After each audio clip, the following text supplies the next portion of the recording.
مجدد الفیسانی رحمۃ اللہ علیہ کے مکتوبات شریف میں لکھا ہے کہ میں نے رسول اکرم صلی اللہ علیہ وسلم کو خواب میں دیکھا تو میرے آقا صلی اللہ علیہ وسلم نے میری طرف توجہ نہ کی، بڑی میں سوچ میں پڑ گیا۔ یہ ان مکتوبات شریف میں ہے، میں سوچ میں پڑ گیا۔ اور اس طرح کی جو وارننگ ہوتی ہے انہی کو ہوتی ہے کہ جن کا کوئی درجہ اور مقام ہوتا ہے۔ کہا کہ سرکار نے چہرہ تو دوسری طرف ہی رکھا، لیکن فرما من تام در خانہ عائشہ می خرم، میں کھانا عائشہ صدیقہ کے گھر کھاتا ہوں۔ مجدد صاحب کہتے ہیں میں نے سوچا کہ یہ کس چیز کی طرف اشارہ ہے، مجھے کیا سمجھایا جا رہا ہے؟ کہتے ہیں فوراً میرا دماغ پہنچا کہ میں ختم شریف جب پڑھتا تھا تو میں اہل بیت اطہار کے سارے ائمہ کا بھی نام لیتا تھا، میں خلفائے راشدین کا بھی نام لیتا تھا، لیکن میں امہات المومنین بالخصوص عائشہ صدیقہ کا نام میرے دماغ میں نہیں تھا۔ تو سرکار نے فرمایا مجھے کھانا بھیجتے ہو تو تمہیں پتہ نہیں کہ جن کے حجرے میں رہتا ہوں ان کا تم نام ہی نہیں لیتے۔ من تام در خانہ عائشہ می خرم، میں تو کھانا عائشہ صدیقہ رضی اللہ تعالی عنہ کے گھر میں کھاتا ہوں، اگر مجھے کھلانا ہوتا ہے تو پھر ان کا نام لو۔ تو کہتے ہیں اس کے بعد میں نے اپنا پکا وتیرہ بنا لیا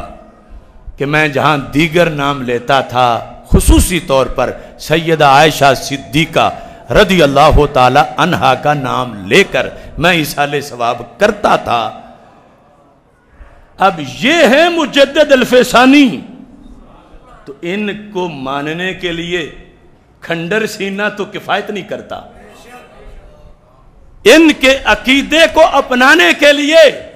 کوئی بانج فکر دماغ تو کام نہیں آتا۔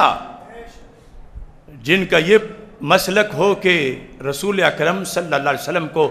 ظاہری حیات میں بھی معاذ اللہ دیوار کے پیچھے پتہ نہیں چلتا تھا، تو مجدد صاحب کہتے ہیں وہ تو وصال کے بعد بھی جانتے تھے کہ میں ہند میں کیا کر رہا ہوں، انہیں پتا تھا،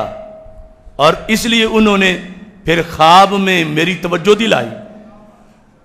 اور پھر جنہوں نے یہ کہنا ہو کہ یہ سب رسمیں ہیں بدعتیں ہیں، سامنے کھانا رکھا ہوا ہے اور ختم پڑھ رہے ہیں، تو وہ پھر مجدد کو اپنا امام کیسے بنائیں، اتنے بڑے بدعتی کو معاذ اللہ، کہ جن کا یہ نظریہ ہے کہ یہ جو کھانا سامنے رکھ کے میں ختم پڑھتا ہوں یہ پہنچتا ہے آگے، اور سرکار ناراض ہو رہے ہیں کہ تم عائشہ صدیقہ کا نام ہی نہیں لیتے، میں تو کھانا عائشہ صدیقہ کے گھر میں کھاتا ہوں۔ اور یہ پھر واضح کر دیا کہ ام المومنین عائشہ صدیقہ ایسے نہیں کہ ان کو کوئی سمجھے کوئی بات نہیں، اگر تنقید بھی ہو جائے تو کوئی بات نہیں،